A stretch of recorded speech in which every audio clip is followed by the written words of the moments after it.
Ce véhicule de l'armée ukrainienne circule librement sur cette route menant à Soudja.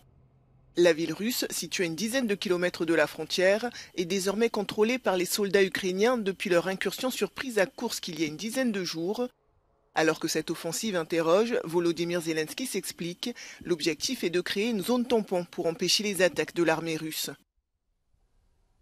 Є за сьогодні хороші, потрібні нам результати у знищенні російської техніки під Торецьком. І це все більш ніж захист для України. Це зараз основне завдання наших оборонних дій загалом. Знищити якомога більше російського потенціалу війни. І проводити максимум контрударної роботи. Зокрема, це і створення буферної зони на території агресора.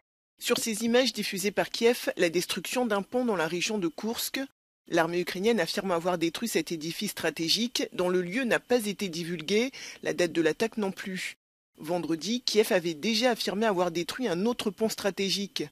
Alors que Moscou organise sa riposte, pour les Ukrainiens, le défi est désormais de conserver ces gains de territoire russe.